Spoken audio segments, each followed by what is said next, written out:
Can you believe we're already on the third semester? And I'm now we finished the second semester at the back of the book. So this was the last page this is week number 24 for semester 2. So then we're going to go back to the front of the book and work our way forward. So that again, we're trying to make sure that the pages don't end up being like really like heavy on one side. By working back and forth, we're keeping that center line quite even, and we're also maintaining that the spine is not taking too much punishment on the way. So this is what I had left from that week. That was actually week 12. So I'm going to put a piece of just scrap paper there. I may have made this scrap paper a little super large. That's okay. So what I'm going to do is I am going to gesso the page, and clearly, look at that, they're stuck together. Let me take my magic down there. There you go. There we go. Woo! They were really stuck together. Even my tape is peeling and stuck together. That's okay. I'll just tape that sucker right back.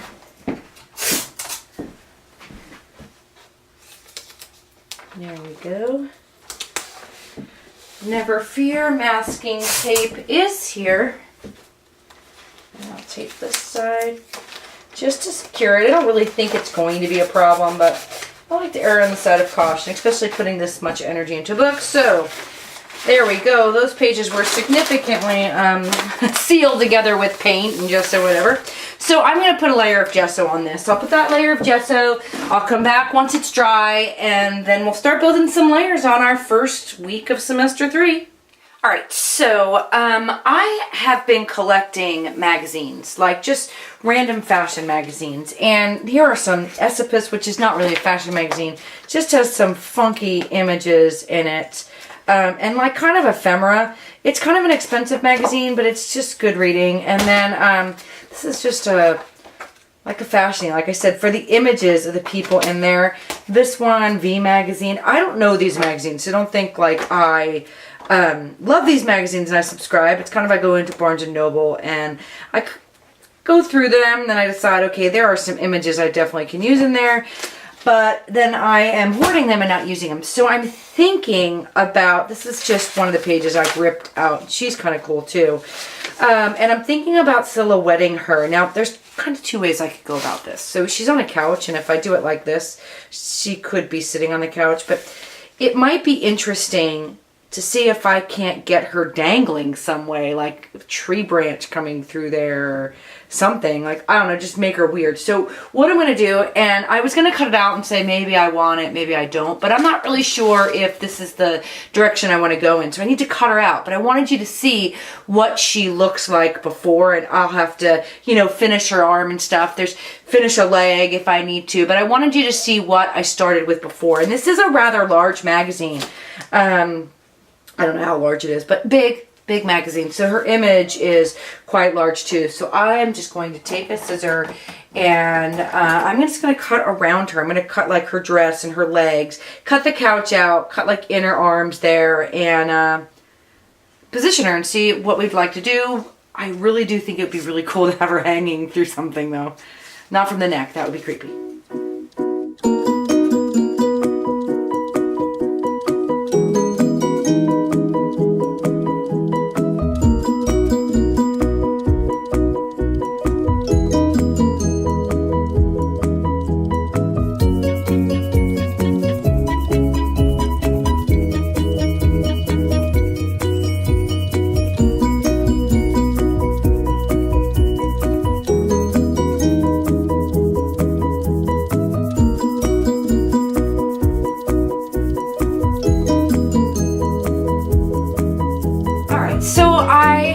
Pieces of this puzzle back together again, at least a little, and a couple things of what I'm going to use this for.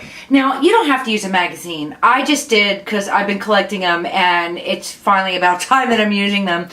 You could use a real photograph, you can blow it up, you can actually just print it on computer paper. I mean, there's a million different ways you could do this.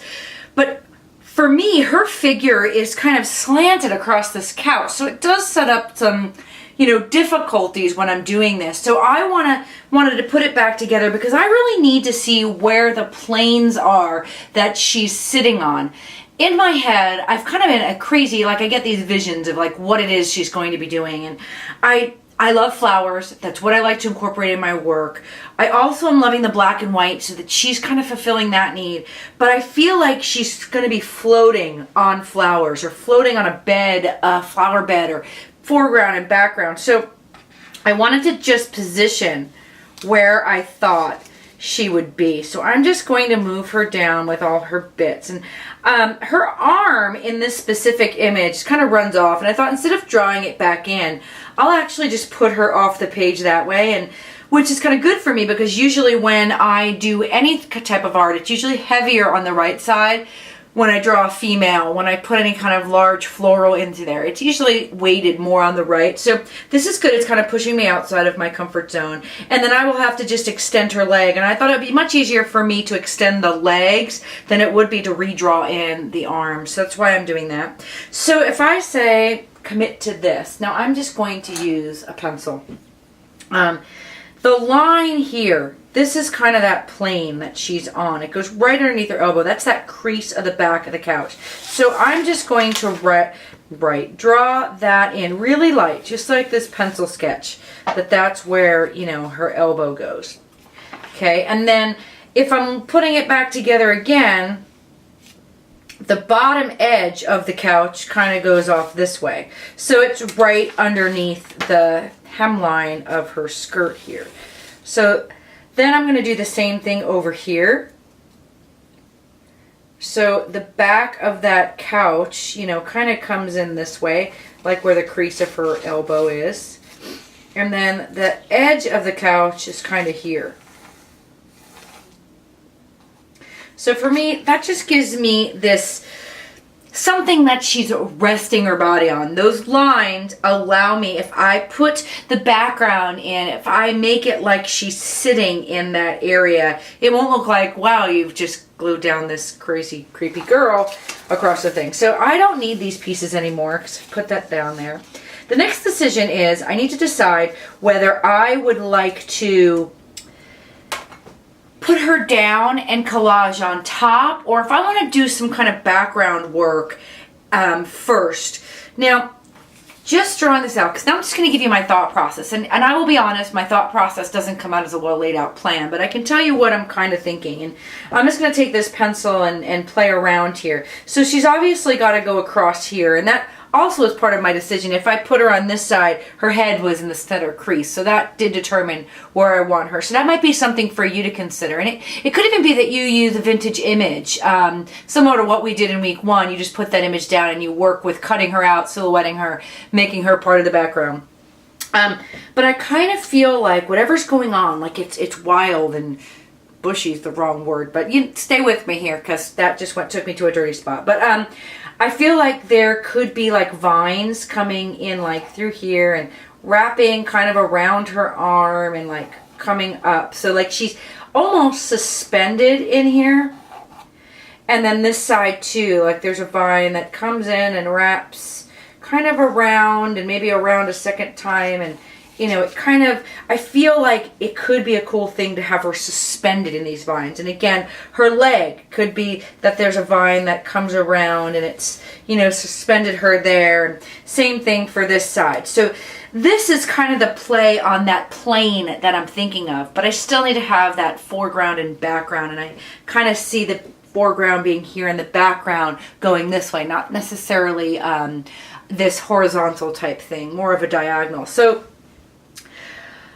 my one thought as I'm doing this is, and I'm telling you my thoughts too, because just because I end up doing it one way doesn't mean that there's not merit to the other thoughts that I'm having about getting there. Because what I see as maybe the easiest or the direct route for me to get there may not be what you see. So it's good for me to share the processes, because one of those options may to you click a trigger and now you're doing something in a totally different direction than you would have had I not given you the option to do that.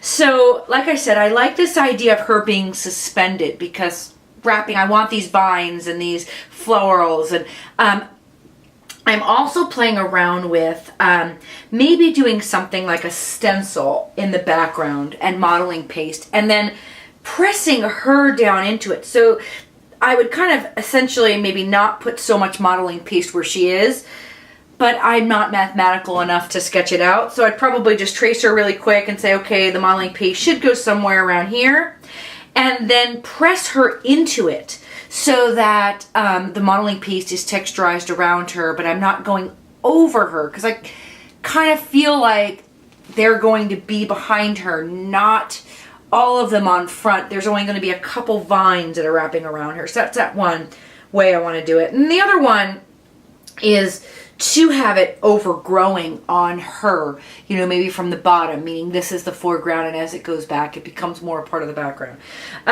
So that said, I'm just going to kind of give it a little bit of thought, and I probably will reference vines and shapes like that, but that's what I see in here. I feel like she's carried by whatever's going on in the background, and that position she's in only lends itself to being draped, to being carried. You know, it feels like there could be, the way her shoulder is here, that it could be hung up here and here, and that she's positioned, and could even be that there's something wrapping around her waist. So with that, now that you've got that, I want you to make sure you get an image and challenge yourself. This image to me is a challenge. If she was just standing upright, it's going to be much easier to do something around her, even having something coming out of her head, and maybe it's not really about how she's positioned, maybe it's what she's wearing, and you're collaging over the areas of her dress. So there's a lot of different ways each individual can make this week their own collaging in this magazine, or just a person's image.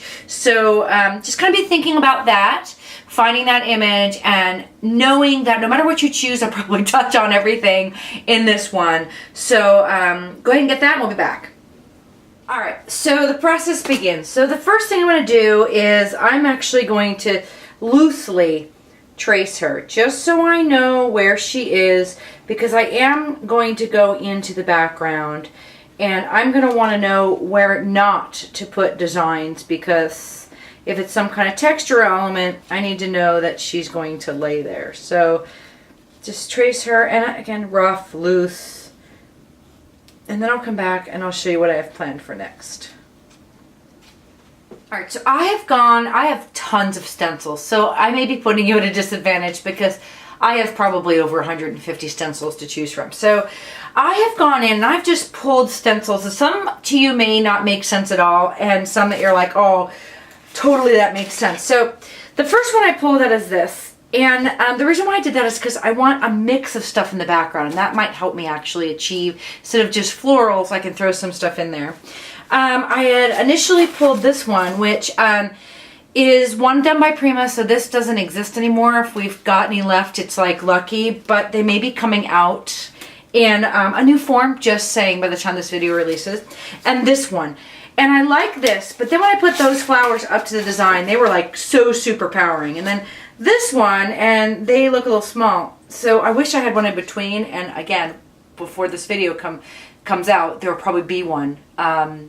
So just to let you know, if you're like, I don't have this one or this one, that's okay, because there's probably a better one that's on the way. But then I thought this one actually looks a little bit more proportionate, that she's laying on flowers. The flowers shouldn't be bigger than her. So that one I then put aside.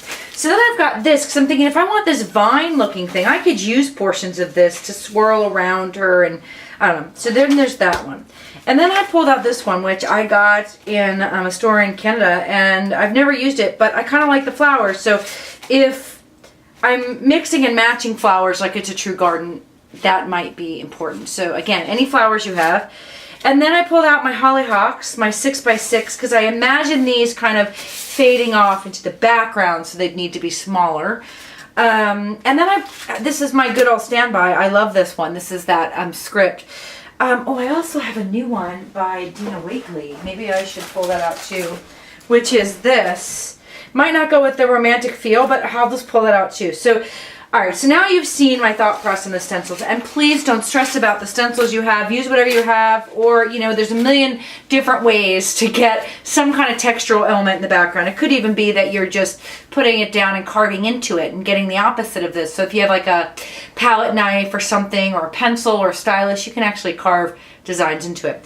Alright, so that said, I don't know if you can see this. Hopefully you can see this. The next step is to make the commitment to putting down the flowers. So I think I'm going to be using modeling paste. I may even throw in some of those white opaque flakes. But here's the thing about choosing the medium here.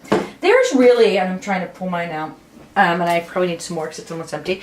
There's really no right or wrong media to use for this. So a couple of things that students are saying is, can you give us alternatives? And I really want you to know that if you use joint compound or you use heavy gesso or regular gesso or any of those things, it's all adding another textural element to it. So there's really no right or wrong way. I am just very fortunate that I have access to these supplies. So I'm just using what I like. It's not a right or a wrong, because every artist would attempt and approach their process differently. It could even be, what did I just get new? That maybe you're hardcore and you take something like black lava, which I'm not using. At least I don't think I am. But it could totally take this whole thing and you're getting a black thing instead of a white look. So just know that what I'm teaching you is my thought process and how I'm getting from point A to B, but doesn't mean mine's the right way. It's just showing you the way that I naturally go about getting there. So again, any media you want to use, you can even use gel medium. It might even do a cool, like a heavy gel medium, might do a cool resist or anything like that. So I'm using, my personal choice is the light molding paste first, because this is a very porous media. So when I put paint on top of it, it's going to absorb in a much different way than, say, a gel medium would, because it's not porous. Doesn't mean you can't get something cool. And then the white opaque flakes, I'm really kind of bringing into this mix because of two reasons. One, I've used it before, so some of you may have purchased it and you want another reason to use it. And that might be a cool way to get like these leafy textural elements without actually having to paint them in, where the modeling paste is going to leave something quite smooth. So I might even use them interchangeably. Like I could do a whole thing with modeling paste, and then before I lift up the stencil I can throw some white flakes in there. So just know I'm going to be taking some risks and some liberties with the media as well. So I feel like you should feel as 100% empowered to take as much liberties as you want. All right, so I'm going to set this process up here. So I have to get vines and flowers. So one of my first things would be, I can actually layer these on here. I don't really just want to put this down, because I want to put flowers on it too. So I might do a really shallow relief of this using the light modeling paste and a palette knife.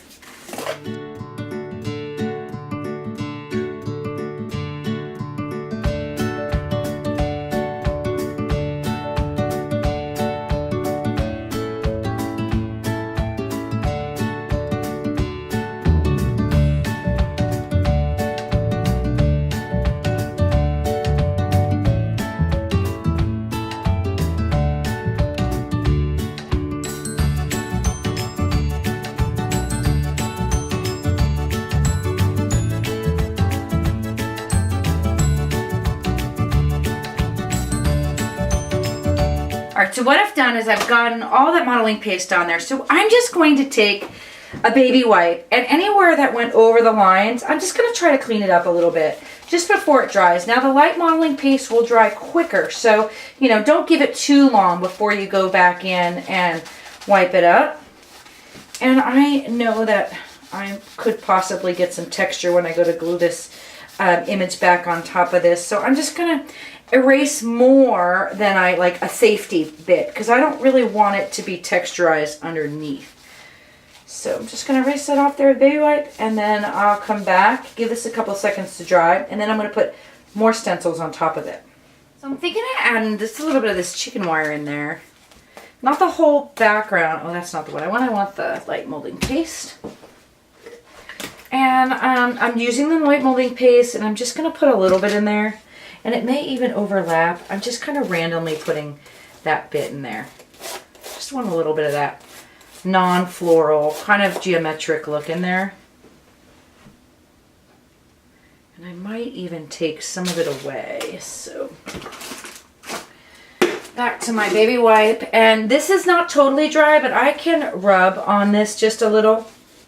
So if I want to get rid of that chicken wire, and reveal it underneath. And I'm rubbing just so gently.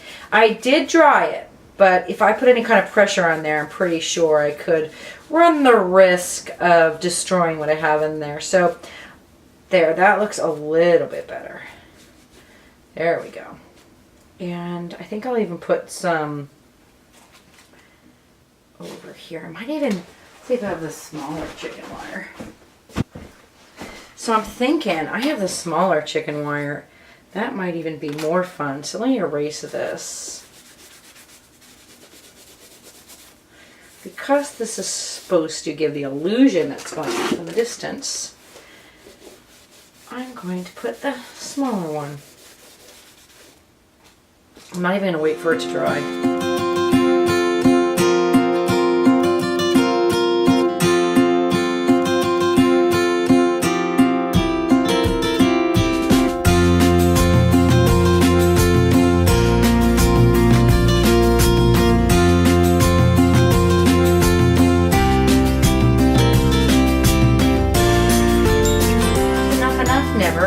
Enough. So I'm going to put some of this text here again with some light molding paste. I'm making a hot mess everywhere I touch to. And then I might go into the small one just above it. So just a little bit of that text. I'm just trying to make a texturized background. Instead of trying to paint in a field, I just want texture. The eye just wants to see it.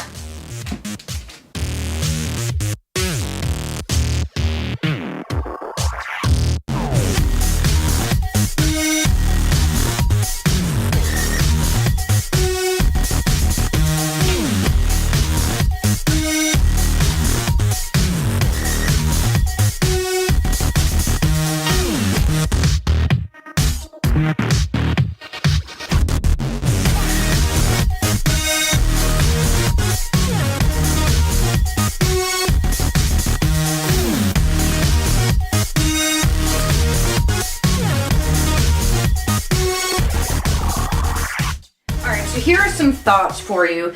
One of the design elements I tried to do on here is the fact that I use the larger stencils to the left and the smaller stencils to the right. Gives this idea that it's going further into the distance. So I've got this texture on there, and right now it doesn't look like a field and it doesn't look like she's carried or anything like that, and that's still fine because who knows, my direction could change it at any given moment. But I have pulled some pictures and I have them like taped to my wall, so I'm going to pull them down for you. So these two pictures here I just found on the internet. I really wanted color of background, and you can see that both of them have this really soft green. It's this almost a very pale apple green with some browns, and I love that vintagey look. So I think I'm going to try to at least do my best to replicate that with a lot of white kind of at the top. And that hopefully the texture will help me also create that field look, the texturized look. The other thing is, do you see her dress on this? I mean, it's very flowy. I want to do that on my chick here. And I know you're thinking there going, but that's not what she's wearing. So I'm going to have to play around, and I'm thinking I may use techniques from week 1. So using the joint compound on some fabric and kind of molding this really free-flowing dress onto her. And it might even be that she doesn't have legs anymore. She's just got this free-flowing dress. So I think that, I mean, I'm almost tickled about that. So, so that's the one thing. But the other thing is, I don't want to get rid of her arm. So I'm going to have to, I'm just going to cut this arm out so that when I do the free-flowing dress, I can glue the arm back on top. Now this could totally look awkward, and I don't care. I'm just going to go for it. So put these back on my wall so I can reference color. And I'm going to go ahead and trim her arm off.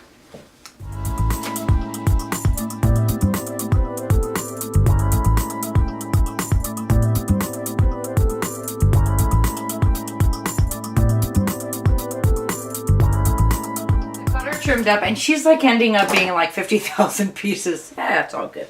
All right, so I'm going to pick some colors. So I don't have a crazy wide variety of colors, and I could technically do this in some watercolor. I can even do it in some inks if you have that. But I'm going to choose to do it in some fluid acrylics. And let's see. All right, so I've got myself a palette of colors. Let me just show you what I've pulled out. And these could change as I'm working. But I've pulled out, this is Phthalo. It's a color I haven't used so far in this workshop, a Phthalo green blue shade. I'm thinking that might help me get like the more Kelly-ish colors in there. Green gold. This is yellow ochre. This is nickel azo gold. So it's not quinacridone nickel azo gold. It's just nickel azo gold. And this is burnt umber light. And I put a little bit of raw umber on there, but I wasn't sure if I really wanted it, so I kind of stopped mid-drop. And I'm going to use a glazing fluid with it because I may or may not wipe it off, but I want this to be very transparent. And to be honest with you, I probably need to put some titanium white out there. So normally I don't use titanium white, I'll just use a gesso. But for this, I think I'm going to use the titanium white. And I've got that, and again, I still might glaze it. I want it to have that hue back there that it's kind of really bright light. And because I'm going to be gluing her over this area, I don't have to worry about covering anything up or staying inside the lines because I'm just going to play around with this background and play with color and really try to get some, accentuate the texturizing. And it could even be that after I put this color down, I then again go glaze over it with something like that raw umber because that will add the shadows in there. So I'm just going to go ahead and play with the liquid glaze and see what we get.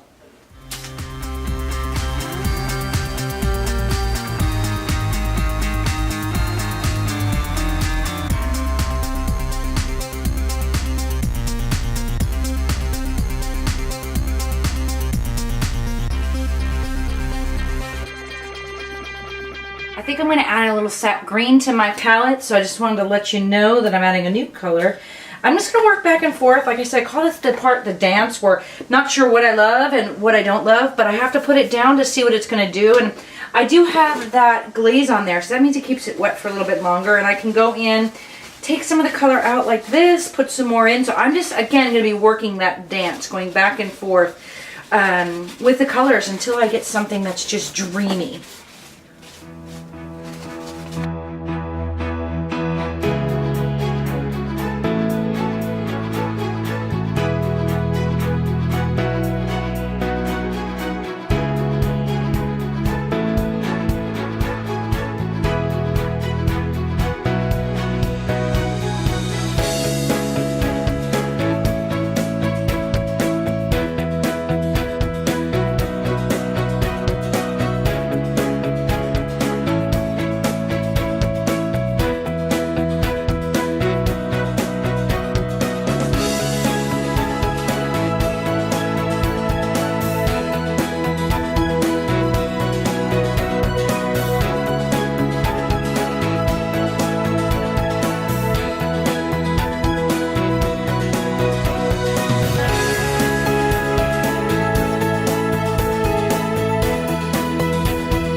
Makes me happy.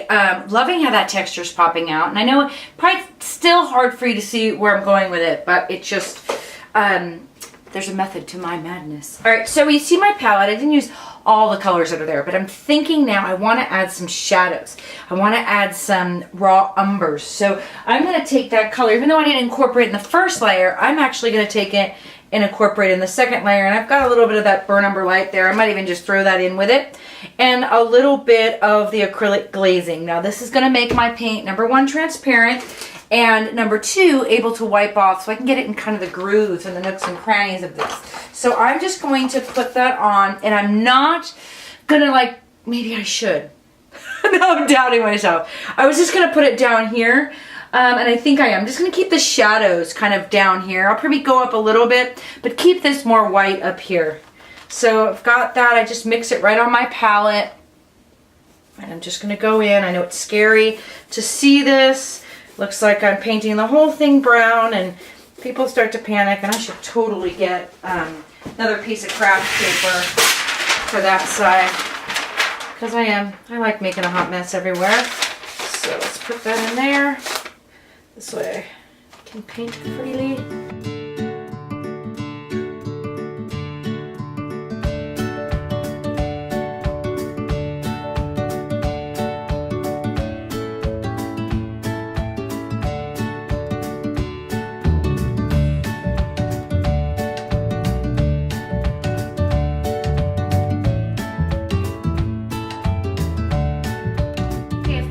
about a minute to sit, and it should be kind of sticking a little bit, but that glaze will help it to stop stick.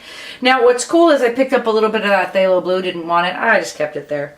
Now people always ask me, what can I use instead of glaze? I mean, technically you could probably work real fast, maybe even use a retarder. The glaze does do something different, so I wouldn't say there's anything you could say like, I want another product that works exactly like glaze. It's kind of the reason why they have it, because there's nothing like it. But you can use some retarder if you want, and just kind of be careful and, you know, put that responsibility on yourself to make sure that it doesn't dry or sticking. Because if this dries, you're kind of SOL, because you can't get it back off again. You have to start from scratch. Now I do tend to use a lot of baby wipes, and these are kind of cheapy baby wipes too, so I tend to use a little bit more. And I'm going to keep areas that I like and kind of wipe away areas that I don't. And it could be that I do this first layer and then decide, nope, want it a little bit darker, and I can do that too. I'm going to keep underneath her a lot more dark than on top of her, but I still want that shading in there. And I'll just continue to do this, and then we'll see what we get.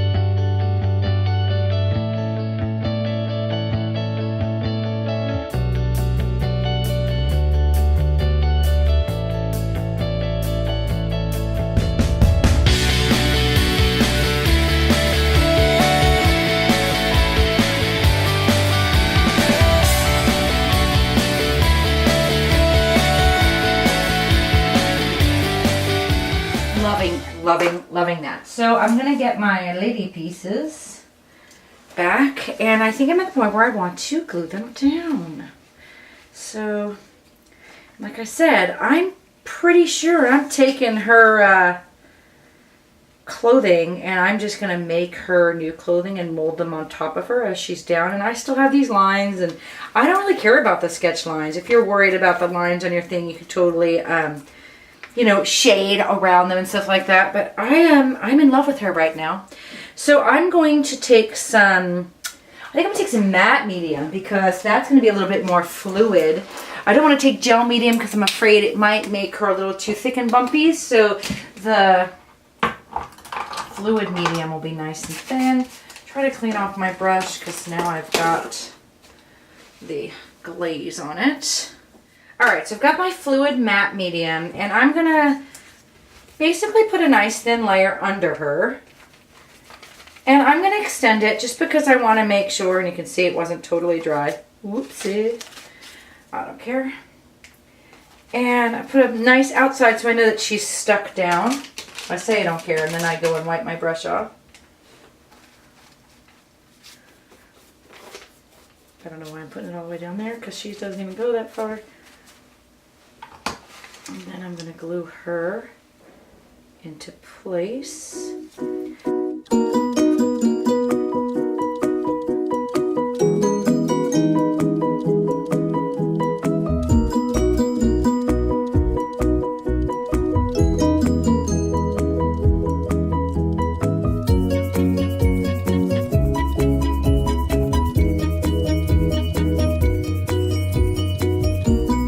Note to self, don't wipe it with a baby wipe because you could take out her whole face. So now I'm going to have another reason to be artistic on her because she's missing an eye.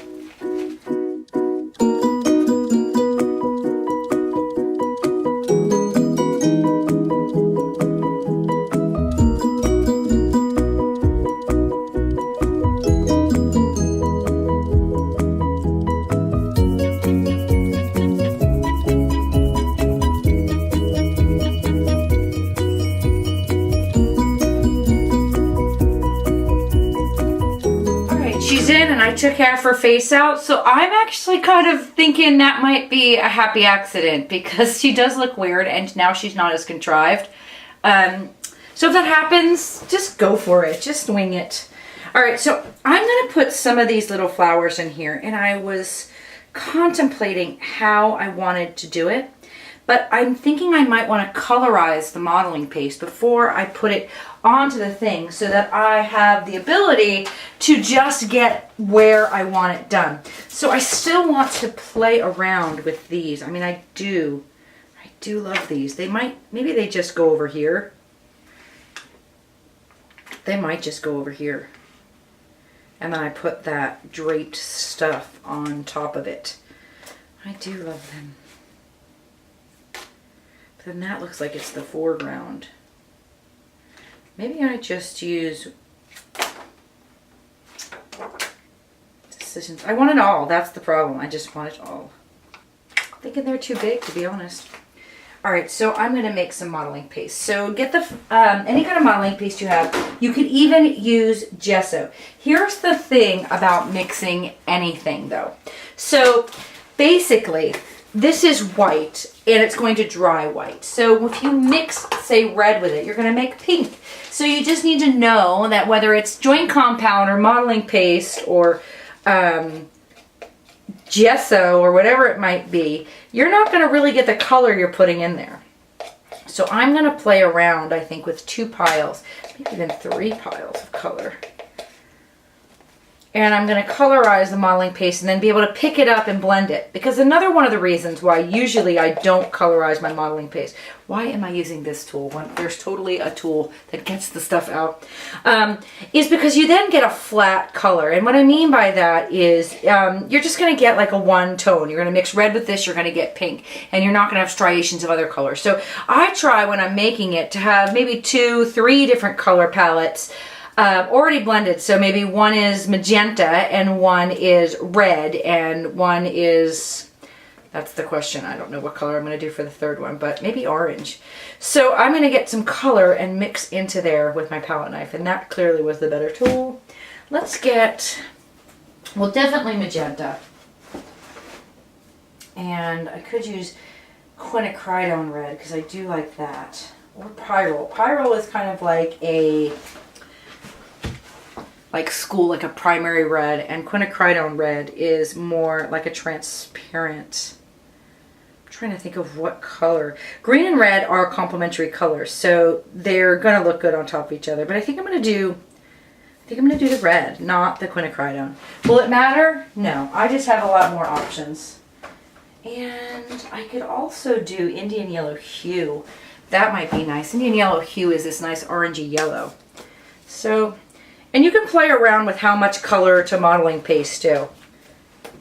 I don't really have a good measurement for how much is it. I just keep going and playing around with it until I have something and then hope that I like it. So I'm just going to take this, mix it up, get some colorized modeling paste.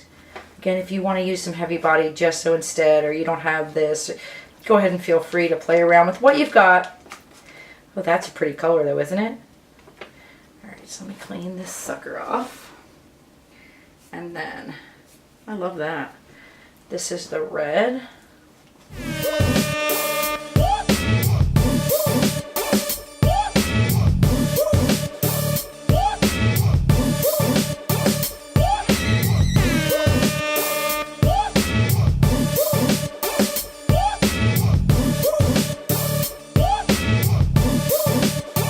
Grab another stencil. Again, this is one of my ones that I used to do with Prima that may be coming out in another size. But I've got these. These are actually the same flower, but they're a little bit larger. So I'm going to put a combination of these, probably the largest ones at the bottom, and try to isolate just that one flower. I wonder if I should even tape it off. That might be a good idea. If I'm just going to use that one, that's actually a pretty dang good idea. So why don't I do that? So I'm going to just take some masking tape and I'm going to do my best to tape this off. So I've masked this off and I'm actually going to take it and put it on my jeans just really quick so that tape is not so sticky that it's going to remove my paper. So let's see, I'm going to put this one at the bottom. It is kind of scary when you go ahead and start doing this, but I'm going to go into the magenta first because I've already got that on there. And I really have to be honest with you. I made the red thinking I was going to go into that, and I am in love with the yellow. So I'm thinking, while I still have that, picking up a little bit of the yellow, going into there. I'm not sure. We'll see what we get. And if I don't like it, we know we can wipe it off. Not loving that. So let's take that one off. and try the red and the pink.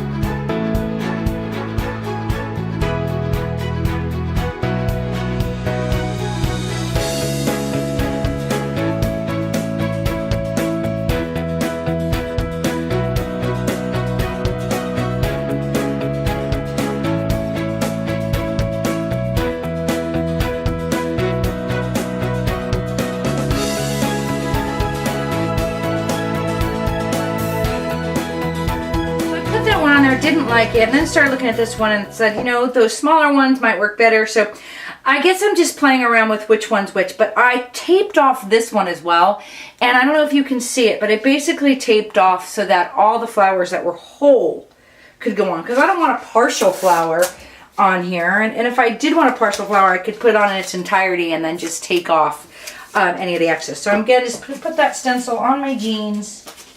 Any other super sticky. I've got a combination here of these flowers. I'm going to try again, and this time I'm going to try with the red and see if that, red and the magenta, and see if that makes me any happier.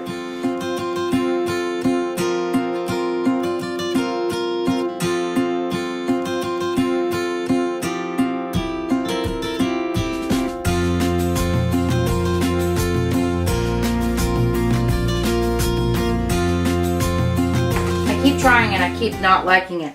But I can tell you, now I think I figured out what it is I don't like about it. Remember I was saying that I think the color is super flat?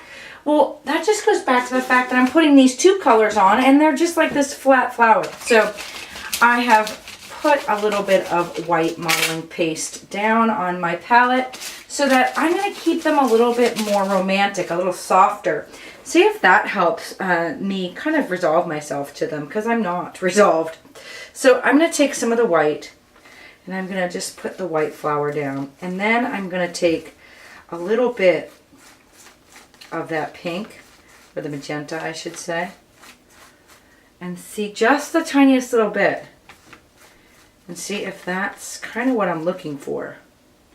Maybe even some red down here. I can play with that. I'm not sure. Picking up some of that white again. And I'm just going to keep the dance. I keep referring to it as the dance. Going to keep playing that dance until I get something that I like. And it could be this isn't the way I want to go at all in the end, and that's okay too. That I love. That I absolutely love. Alright, so I'm putting these on rather thick. So I'm probably going to have to play with timing here. This might be something that doesn't happen in all one fell swoop. It might be that I have to wait for this paint to dry. I can put a couple other ones of these small ones. Maybe even should just wait, because I can put maybe this over the arm. I'm going to wait for that to dry, but that is absolutely lovely right there. So now I know it's adding that little bit of white in. I'm going to dry this so that I can touch it with a stencil and it's not going to smush. And then I'll come back and I'll just show you as I layer more flowers and where I'm putting them. Alright, so it's dry enough to the touch, and I'm going to go in with a couple more flowers overlapping. And again, it might go over her shirt, but I'm going to be taking some of that fabric and hopefully making this flowy kind of dress on top of her. So I'm not really worried about things sitting on top of her. And if they are, I can just wipe them off. So I don't think I even want any flowers underneath her.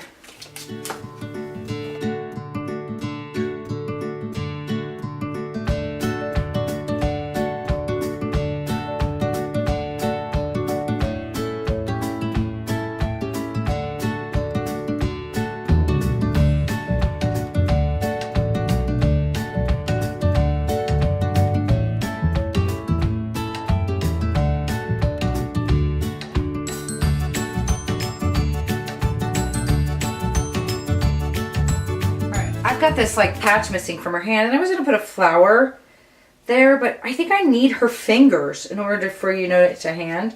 So this little tiny flower here might work.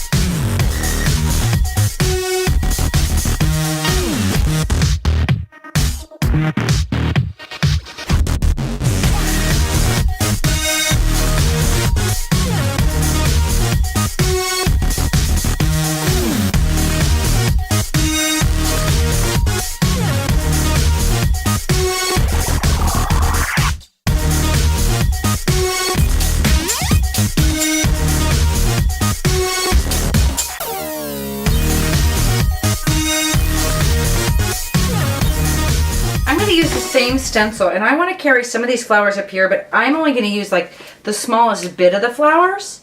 So, and I'm probably going to use more white than anything. And instead of getting the whole shape, because if these have to look like they're further away, I'm just going to use the center. So let's see if I can just do like that and a little like that.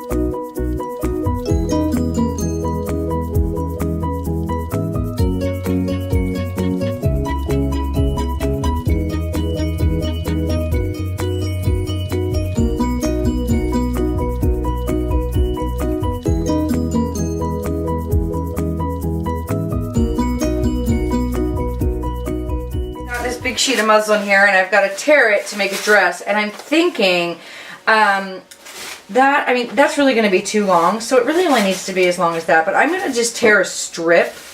It's only got to fit like that, and then I'll just kind of manipulate it. So fabric tears in a straight line, so I have this little nub here I'm going to tear off, unless that's wide enough. No, that's not wide enough. So I'm just going to tear this nub off. And let's see how wide. I think I'll make it as wide. Let's see how. So the end of her leg to there is that. So I'm going to make it as wide as the book, and then I can manipulate it from there. Or a little bit shorter.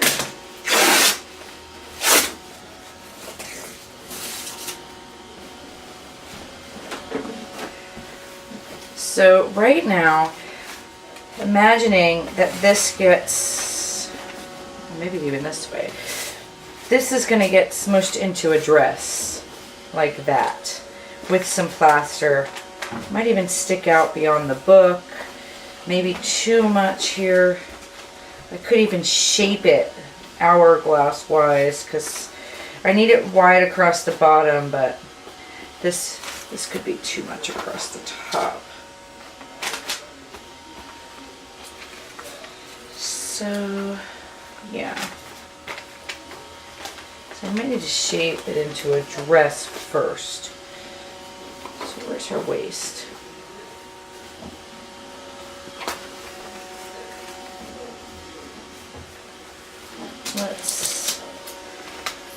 I know I'm totally Jimmy rigging this right now.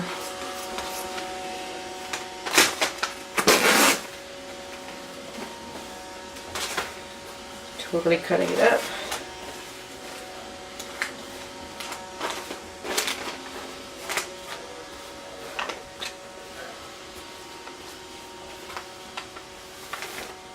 Maybe smaller strips would be a better idea.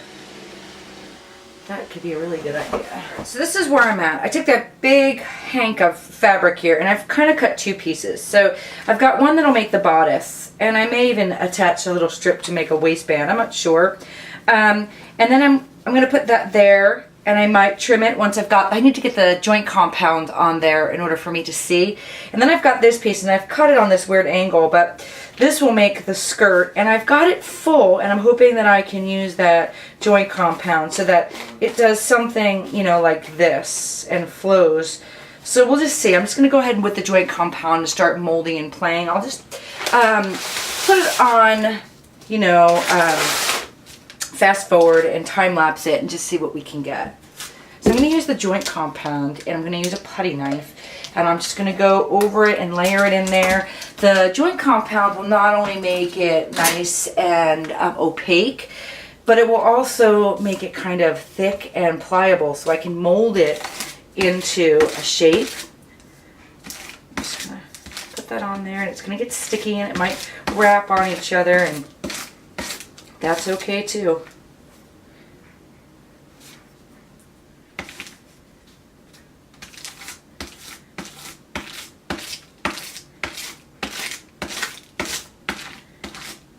Alright, so I was going to put joint compound on the back, but I realized that was going to get too smushy. So I'm just going to use some gel medium here. And just put that behind it on her bodice so that as I'm smushing it, it's sticking to something. I'm using the gel medium instead of the fluid matte medium because it's a bit thicker. It should help it grip a little bit better to her bodice.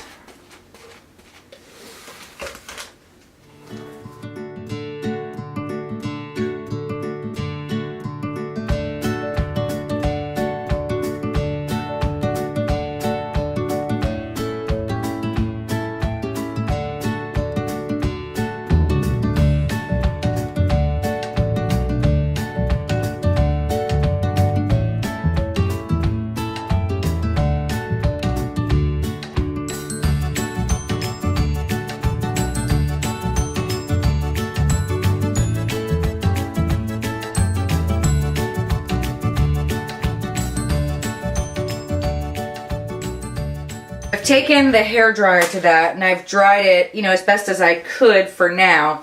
So now I'm going to layer the skirt part over this, and you can see it's kind of this weird triangle shape that clearly I cut half-assedly. So I'm going to bunch this up and then have this drape.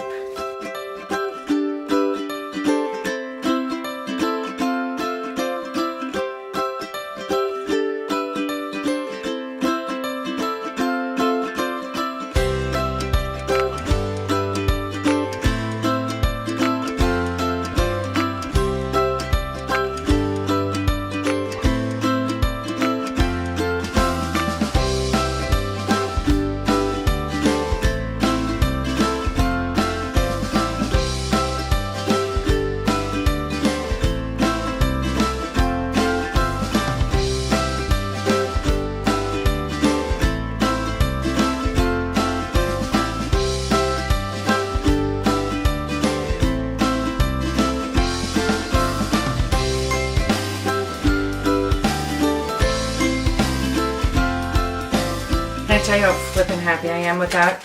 And I might even keep it hanging on the book. And this book may never close again. And I don't really care because it's so awesome.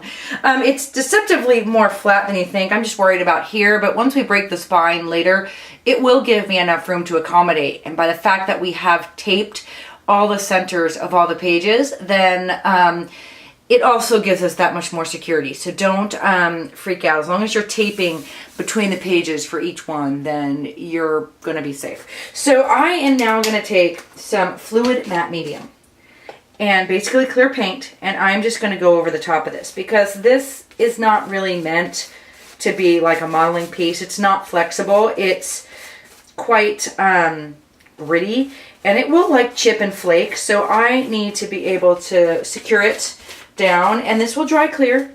So by putting this, and I am putting a thick layer on, you don't really have to put a crazy thick layer on, but I'm an over everything, over inker, over modeling paster, over fluid matte mediuminger. And so I'm just putting this on so that it doesn't chip and flake, and also I'm putting it beyond the image too, just to make sure it's all secure. I'm probably going to have to put an extra couple layers of this on here as I go because I want to make sure that this isn't going to come up later. I want it to be a solid, not something that is going to pull away from the background. So just put it on there, and I love the stick outs. Like, I have no idea what this is going to do to the journal with the stuff sticking out, but it's just too cool. And this would be a good week for those of you that are saying you might want to work on a canvas. This would be a really good week to do a canvas because it does stick out beyond the edge of the journal. And once I'm finished, I'll give it a once over and just decide if I want to trim off the edges or just leave them, or who knows. I'm worried about this little spot right here, so I'm putting a little extra. Still not sure what to do with that face. And, alright. So I'll be back once this is dry. I just think she's so damn cool. I'm like frozen staring at her. So, alright. So what I need to do is kind of figure out shading because I want the drapes to kind of have a little bit of like maybe a gray or I don't know, so maybe a beige-ish kind of tone. And I'm thinking it might be a watercolor because that would be a nice transparent color.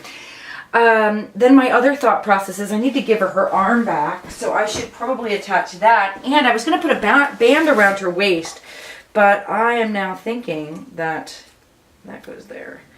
Right? Am I doing this correctly? No, that's an elbow, ding dong. There you go. But now her hand kind of covers her waist, so maybe I don't need that. But I definitely have to put that arm back on because it's kind of creepy without the arm. Tell me that's not to die for. I'm having trouble just not touching myself right here because I just love it. So, I'm going to have to put her arm back on. Do I put her arm back on first, or do I get jiggy with her? Because she's going to need shading under her arm too. Could even put a glaze over the whole thing again. Now it's just crazy talk. It's just so excitingly crazy talk. Because I could totally glaze her. Still going to have to do something with that face. And what's cool is I might end up putting, this is, I mean, I know it looks weird on the back side, and I know it's going to look weird in the book, but I just don't think I can get rid of that hanging off. I just don't think I can do it. So I'm definitely going to have to put another layer of something over that, and I'm going to have to put something in the back. So I'm going to put her arm on. And because I'm thinking I'm going to have to shade underneath it. So the sooner I get that arm on, the sooner I'll be able to make her whole again. So I'm going to use some matte medium, fluid matte medium. She's going to need elbow. And it's pretty much going to require a lot of stuff because it's bumpy. And I'm going to also, which I didn't do the first time, which perhaps I should have, is put some of that on the back side of the actual image, and maybe that would stop some more of the bumps. So piecing her back together, her arm definitely goes there. Okay, and then this definitely goes here. A little arm puzzle we got going. Yeah, okay. So let's see if I can't press her down. Now she's totally bumpy now, so there we go. There we go. Put a little bit of that over the top. And while that is drying, I am going to put something again down here. Now, I could put just the fluid matte medium. And I think that right now, I'm going to put another layer down here, and then once this is dry, I'm going to go ahead and put another layer behind it. And I don't really care about the back of this right side because, you know, that's going to be for the next one. So I could actually put it all over. But really, it's clear paint. I can do that all over the other side too. I don't know what I'm talking about. But I definitely need to wait for this to dry. So I'm going to put another coat of the fluid matte medium. Because, you know, I do want it to harden, but at the same time, it needs to maintain a level of flowiness too. So let's just give it a nice, and it's a pretty healthy layer of that over this. Maybe even put a little healthy layer kind of in between here so those stay. Let that dry. And I'm just letting the fan dry this. I'm basically answering emails, letting the fan dry this, coming back. Let her arm dry. And then we'll work on the next step. I'm just so excited about this. My mind is going 100 miles an hour of which direction I can go next. And I want to go in them all.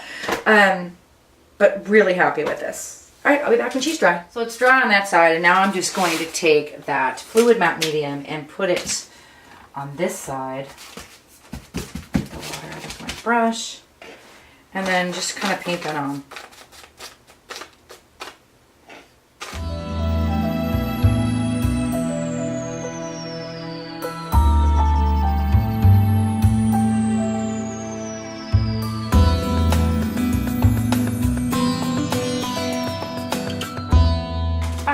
So I've let it dry, and I have given it a significant amount of time to dry. So know that it's not an immediate thing. And it's not totally cured either, but it's not wet to the touch. And it's getting nice and kind of firm, which is just funny. It makes me laugh. But I probably will end up putting something else on the back of this, but it's really kind of beautiful right now, and I just love it. So what I'm going to use now, this is called Art Graph. It's basically graphite, but you could put a brush in it and paint with it. Now, I'm going to be using this because it's new to me, and I want to try it, and I love the idea of it. But you could totally use a watercolor crayon, watercolor pencil, watercolor in a pan. I mean, there's a million different things. You could just shade it with a pencil too. But because I've got this new product, I want to kind of try it out. So let's see. I'm not sure what brush I want to use. I'm going to use this round one here. This is a size 10. And I'm going to get a little bit of water. And I'm just going to, it's basically in a pan. And you can use a graphite pencil too and just rub this on a pencil. And you can see it's going to come out fairly dark. You know what I'm going to do? I'm actually going to fill up my water bucket here, my rinse well, because then I can get some clean water and keep going into it and vary the intensity of this Art graphite. So I'm just going to be right back. I'm going to fill this with water. So I've got my water at the ready, and I'm going to be able to paint right onto this tin, and you can see how dark it is, so that I can add a little bit more water and get a little bit thinner. And I should be able to water it down the whole time. So I'm just going to take it and kind of follow the, I can't even go into my water, my messy one here. And I'm going to follow the curves of this. Just let the brush, a round brush is good for this because it will be a little bit more organic, and I can blend it with my finger, but just get some shadowing. I don't really want to paint this, and I just want that kind of lovely shadowing effect. And I may even go after I do this with a little baby wipe and then even kind of blend it a little bit more. Underneath her bodice, obviously there's going to be a shadow. This gray will also serve to bring the black and white image into play. So that gray reinforces that gray of the magazine. Oh, I'm loving that. Yes. Yes, yes. A little bit of water. Like I said, I'm just putting it here, and I might even go back into that.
tackle that face that I wiped away, and I'm going to go in with graphite because she's already gray. If I go in with a black pen, it's going to be like, whoa. So I'm just going to go in. I have my 0.3. This is a super fine pencil here, so I'm going to hope that that gives me the detailing that I want to kind of shade that in, and then go in with some refining detail. So I want to zoom in to this so I can show you what I'm doing. Doesn't she look frightening right now? Love that. And fortunately, a lot of the lines were left, so I'm just going to go in and kind of bring her back out.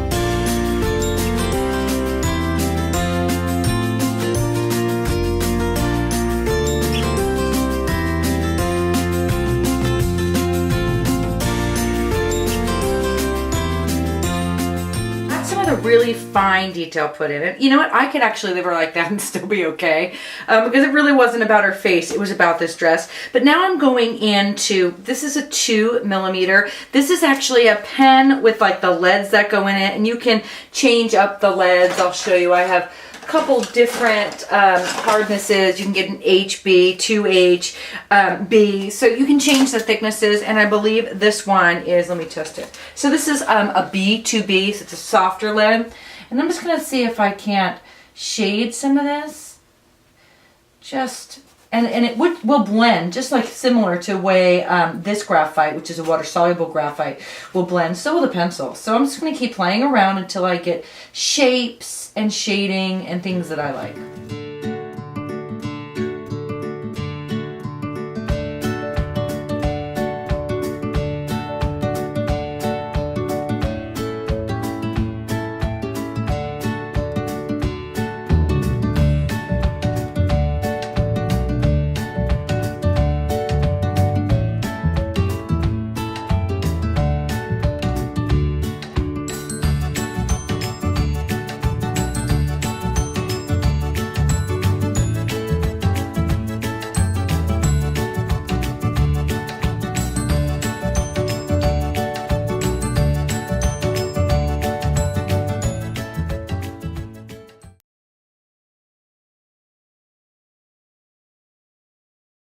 So just as I was doing that, my memory card was full. So where was I? I was at the point where I was putting some retarder on here to compare that to the glazing fluid.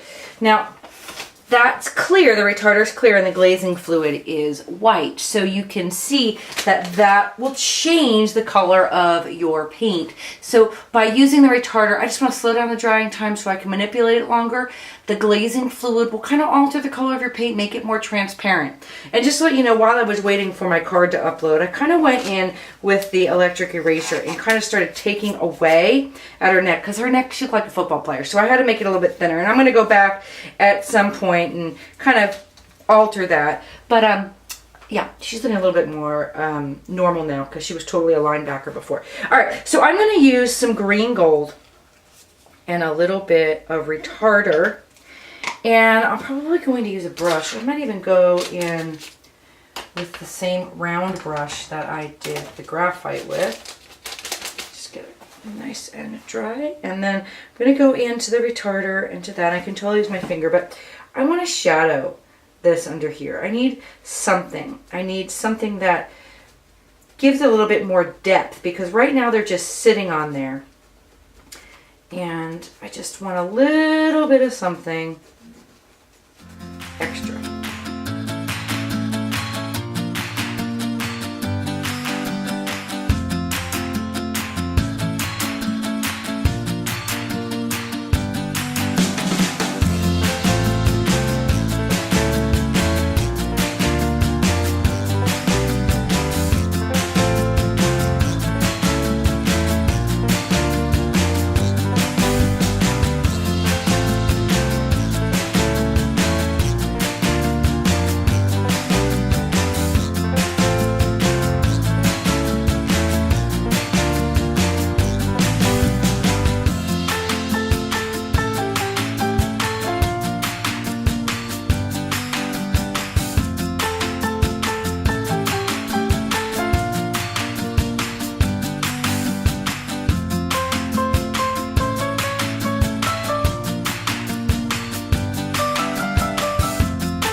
try a little bit of white paint.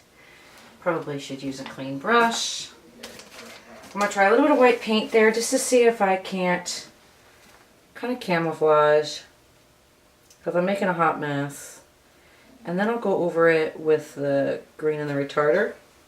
I could use gesso, but I knew the white paint was a little bit thinner.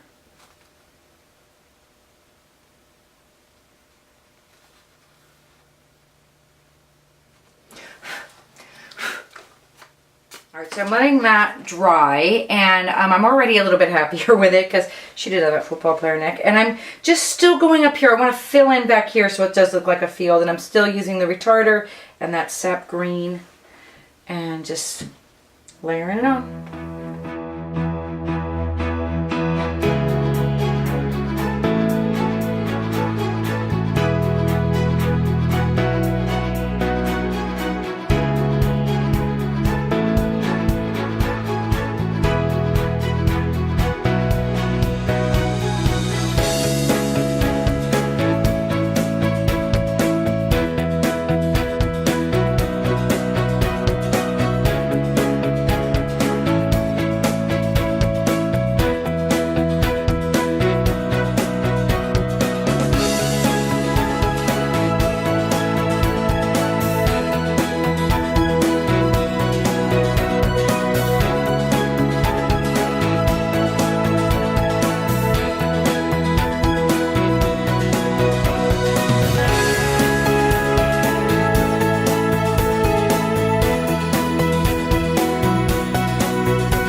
You to do something really uncomfortable for many of you this week. I'm asking you to take an image and take it and build on it and build a collage and even build some dimension. Now, I know that some of you are going to be like, but I can't get the same image as you. And that's going to be part of the method for this week. I will give you all the information about the magazine I got this out of, but I'm not sure you're going to be able to find it. I want you to look for an image, or maybe it's actually someone in your family, or maybe it's, you know, for my two guys out there, maybe it's a masculine image, maybe it's a guy, maybe it's not a female. So I want you to really think about images and flow and texture. And to be honest with you, when I went into this, I didn't have anything else besides the image. I didn't really know about the field. I didn't really know all that. Then after I decided I really like this image, I started looking for images that were laying down, images that were in a field, color palettes that I might want to work with. The dress was something that came from finding the image. It wasn't something that I originally had in mind. So I really want you to stretch yourself this week. I want you to stretch yourself beyond what you already know as comfortable. And, you know, I mean, for crying out loud, I went off the page. So this is something that is totally not, you know, your stereotypical journal page. Do something that challenges you, that pushes you beyond that comfort zone. Find something that speaks to you, an image, or, you know, in this case, it was the flow of the dress for me. It's the color palette. All of that spoke to who I am as an artist. I love flowers. Who cares if it's the same stencil? Use any kind of media you have. It doesn't have to be graphite. It won't have to be, this can even be done with watercolor. So really stretch yourself. And if you have questions, which I'm assuming that this one's going to leave a lot of you a little bit iffy, if you have questions, shout them out. Use that message board on Facebook. Email me at 48weeks@donnadowney.com. Use all of your resources and just push yourself beyond what's comfortable, because I'm going to tell you right now, it's totally worth it. The reward is totally worth it.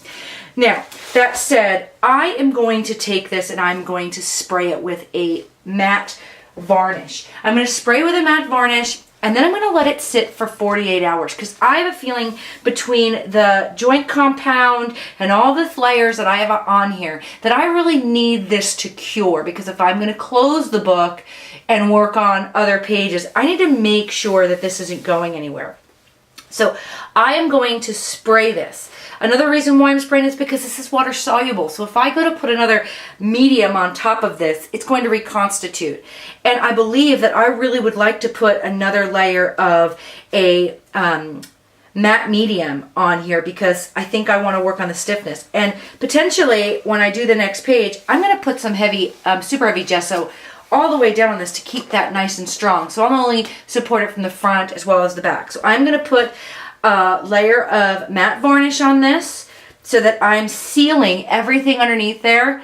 Potentially then either putting another layer of matte finish or putting my wax medium, and I'll come back to let you know what I decide to do. Decided after spraying it that I really do want to put another layer of fluid matte medium on top just to seal it, just because I love it, and I'm just going to make it, it's just going to make it a much more stronger page, durable in the long run.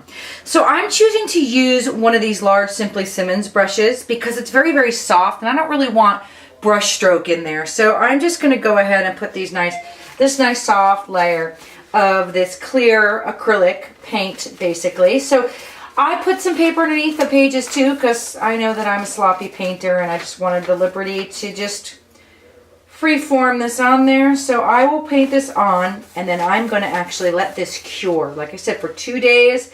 Then I'll come back, I'll put the wax on it, but I'm really going to let this dry because there are lots of thick layers, especially in her dress. What might feel like it's dry to the touch could potentially not really be dry at all at this point. So give it the time, let it breathe, if you will, and then we'll continue on for more weeks of the semester. But I am absolutely in love with her.